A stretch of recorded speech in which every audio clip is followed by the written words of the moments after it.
This is Valerie Cartonio with the Prison Pod. I'd like to thank you for taking the time and letting us join you today. I want to remind you this show is for you and we want to hear from you. So get that piece of paper and something to write with. I'm going to give you our address. It is the Prison Pod, Post Office Box 294, Orono, Maine 04473. I'd like to thank everyone who's been writing, and in about a month or so, I will be doing another letters show and catching up with all of you I wasn't able to write back. So today we have a great guest joining us.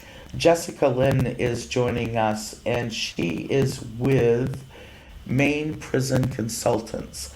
This is a great agency, and the thing I fell right in love with was the mission statement. And that is to empower justice-involved individuals with knowledge and goals at each stage of transition. Yes. So I'd like to welcome Jessica. How are you today? Thank you. I'm doing very well, and I want to say hi to everybody who is within the walls of this Maine's prisons, including the center, Women's Center. So shout out to all the women there. We think of all of you every day. That's great. I really appreciate you taking the time today to come and talk with us because you've really got a great program going. I've been on your website, and I Yes. want to start right off with asking, what is it about processing and preparing to transition to prison? Well, I think it's important that you understand what you're about to embark on and be prepared for that for not only you, but for your family. Um, there's transitioning starts at each stage. The second you're arrested, you're transitioning. The second you accept your plea agreement, you're or go to trial, you're transitioning. The second you go into prison, you're in transitioning, and the various stages within prison. And each of them have emotional and physical and financial goals and barriers. And the sooner you address them, the less that they will pile up, so that when you go at your release date and re-enter, they're not overwhelming or overstimulating you, because some of them could have been prevented or addressed versus at that release date. So some people might lose their housing, and we could help them prevent from losing housing, so when they re-enter, they have that housing and they're not struggling with that. Some of it could be that emotions that are overstimulating and crippling to the point where you can't even identify them because they're consuming you and your family. We can start working with therapists and address that and connect that with you, so that you have somebody to process, so you're not feeling so isolated and alone.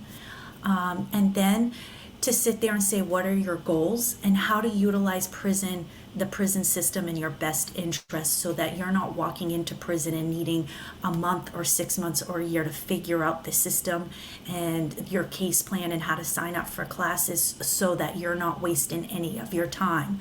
The goal in the matter is that our biggest goal at Maine Prison Consultant is to make sure you don't have any distractions sitting at the table of your life, and that you are staying very focused and purpose driven.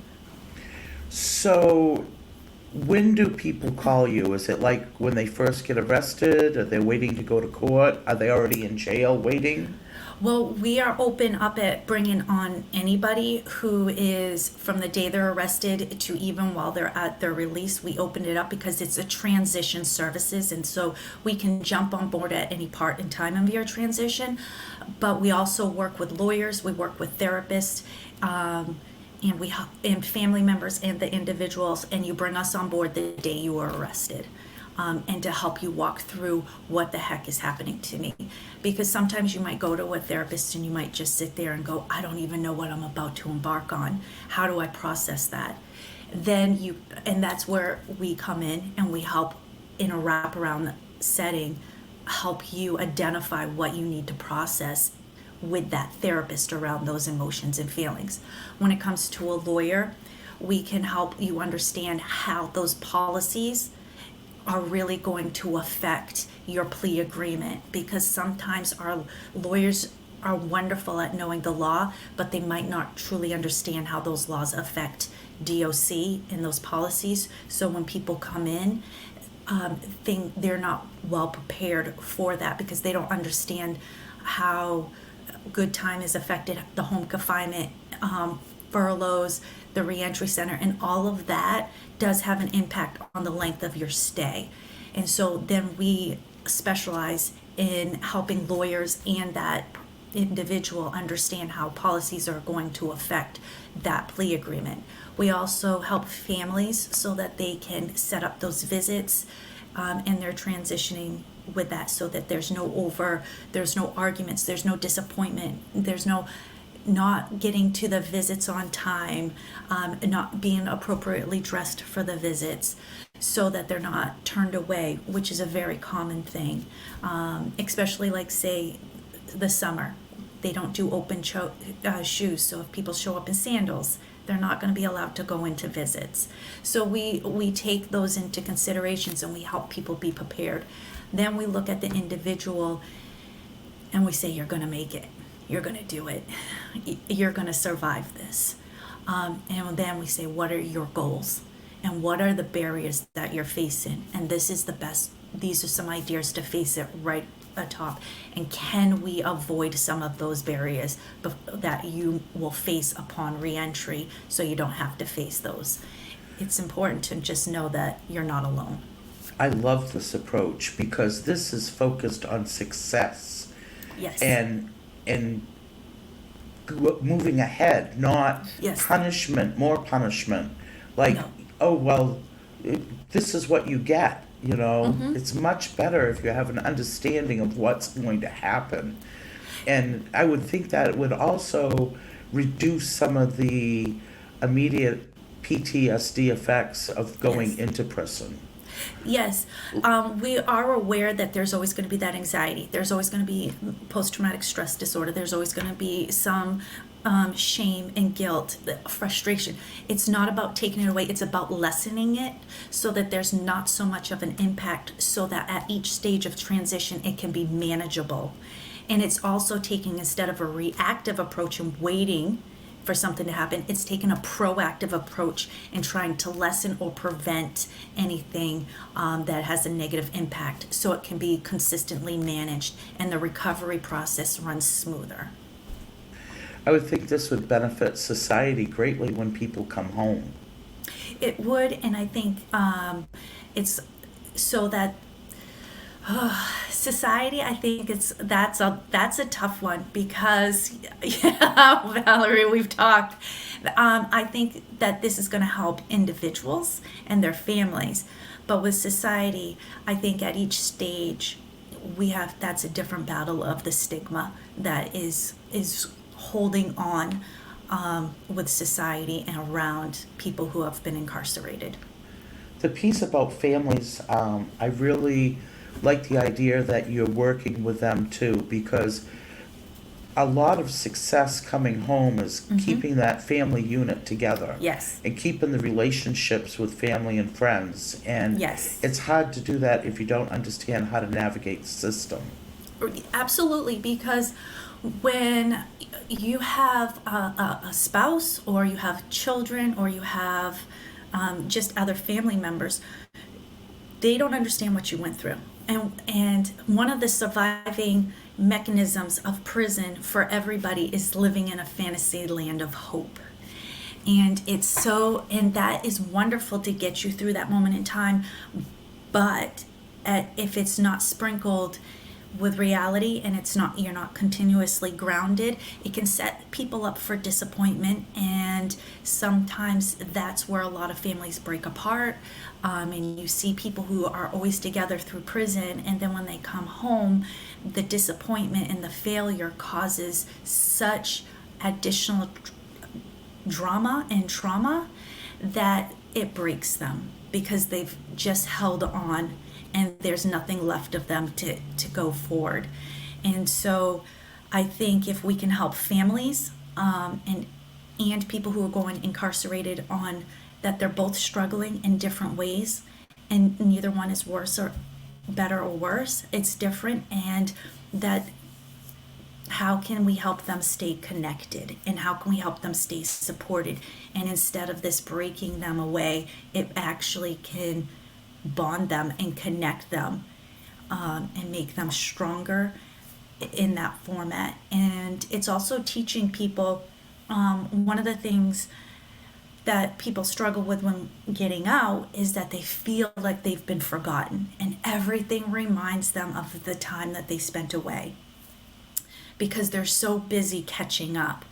If you have children and you went away for a couple of years and you come home, you've got to catch up on their friends. You've got to catch up on school. You've got to catch up on all of that. What Maine Prison Consultants gives people is ideas to think outside the box, and that just because you're incarcerated doesn't mean you can't attend IEPs, 504s, or parent-teacher conferences. Doesn't mean that you can't be a part of that child's school and write letters to the teachers and get that report cards, have those conversations with your kids about what is going on in school. A lot of people believe that once they go incarcerated, they don't have access to that, and that's not true. And bringing in school systems to help those families stay united and help with that transition at each stage for not only that parent and that child, and how that can benefit them in the academic setting because now their parents are still involved. I just had this conversation that we don't address all the children out there that have incarcerated parents. And in any given school, there's got to be at least a handful, if Absolutely. not multitudes of them. Yes. But there aren't programs for children. It's like, shh, don't let Yeah. anybody know. Yes. And what a hard thing for a child to have on them.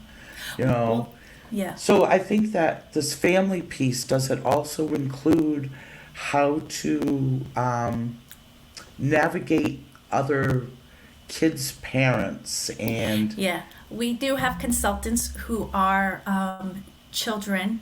They're not children now; they're adults, but they did have a parent who was in the prison system, and so I would assign them to that family network and work with that family from that child perspective, and help the family see what they can prevent and what they can address, because sometimes children who are going through it don't know how to articulate it or don't even know what they're experiencing.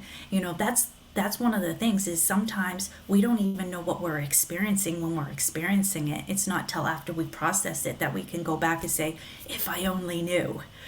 I just wasn't aware. So this agency has taken professionals and people with lived experience, from different avenues, lived experience in the prison system or lived experience as family members and children of people, and we've combined them together to say, we've walked that journey already. We walked it for you, so now we want to be your guidesmen, and we're going to give you some helpful hints and things to look at that you might not have realized.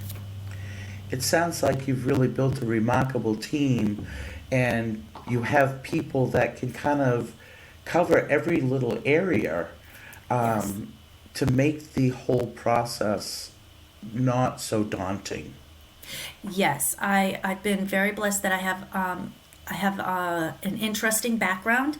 So I've worked, as a crisis worker. I've worked as a mental health case manager, and I've worked at multiple agencies. And I've pulled in career advisors. I've pulled in people who have had various family members, people who have lived experience, because it's been my experience that it's not one side of the table or the other. It's both sides coming together and believing and respecting each other, and that we're all equal. And that comes together into one agency that can wrap around that family, that individual, or that team of lawyers or therapists and bring them forward in that process. So it takes a community, and I tried to build a community in this agency. For those that are in the professional field, as far as lawyers, doctors, psychologists, how do they go about getting a hold of you and your agency to get information to help their clients? Yep. I have reached out to a lot of lawyers and some therapists. I do have Maine Prison Consultants does have a Facebook. You can message through there, but we also have a website on www.maineprisonconsultants.com. You can access us through those emails, or you can call me directly. I am the CEO and the founder of this company, and my number is 207-303-4453. You can text or call that number. And so I open up that to anybody, and even people who just want to call and figure out about this agency a little bit more and talk about how we can collaborate, because even though we are a consulting agency and we are there for people who are incarcerated, people who are at reentry, people who are before they're even incarcerated, and we're there for their family members, we're also there for schools, we're there for therapists, we're there for lawyers, we're there to make even those agencies stronger and better, because the more we pool together our resources, the more we can wrap around that family and make each stage of those transitions better for them, because it's all of us coming together in our resources and our beliefs and our values and our experience, and realizing that none of us is right or wrong. We're all equal in this, that we can make that person more successful, and we can give prison a purpose, because it is that individual's responsibility to rehabilitate them, and DOC is a tool for them to do that. But sometimes people don't understand how to use their tools, and so Maine Prison Consultants helps them understand the tools that are in their backpack, so that they know how to use those. Because if we have the tools but we don't know how to use it, those tools are just sitting there and waiting. And so that's what we're here for, is to say, okay, this is your tool, this is your tool, this is your tool, and this is how you can use those tools. And a lot of people entering prison does not understand how to use the prison as their tools. Okay, now I'm going to have a total different question. I hope I'm not going to Oh, no. you. My brain's going all over the place. How do you handle the situation with the opioid crisis here in Maine right now, with so many people coming home that went in mainly due to opioids? Do you have some type of, do you suggest like going to NA? Are you for medication assisted therapy? Do you give any advice in that area? I think that, like I said, every philosophy is correct. I think we have such a great debate in our society of what one is better and which approach, and I think they're all right and they are all wrong. I think it is up to the individual person, and that is the whole point of prison, is to sit down and figure out who you are and what approach works best for you. And that's why we use the prison system and your time in the prison system is to explore and to take those rehabilitational classes, including working out, playing cards, watching TV. Those are social skills that people don't know how to do sometimes without drugs, and it provokes those anxieties. So every aspect of prison, every second of every day, is a rehabilitational setting that you can use to find out what works for you. I personally would love people to look at their cycles and know what their low risk, medium risk, and high risk situations are, what their triggers are, what their thinking errors are, what's a high risk place in a person, and then build their relapse prevention plan off in that, so that they can know what is the best approach for them, and then they can articulate that to their support team and realistically realize how that support team is willing to help them in what levels. So if it's a medication, or if it's AA, if it's a spirituality journey, if it's meditation, if it's counseling individual, whatever it is that works for them, that goes on that organized format of the relapse prevention plan that they articulate and share with their support system. And their support system then says, I'm willing to help you on this aspect, so that they don't continuously have expectations and assumptions on themselves and their support team, so that there is no disappointment and failing. I love the individualized approach, because We as human beings are not a one size fits all. No, we are not. In any No, we way. are not. Yep. So that's why I think when I see so many great debates, everybody, and I think we do this about everything.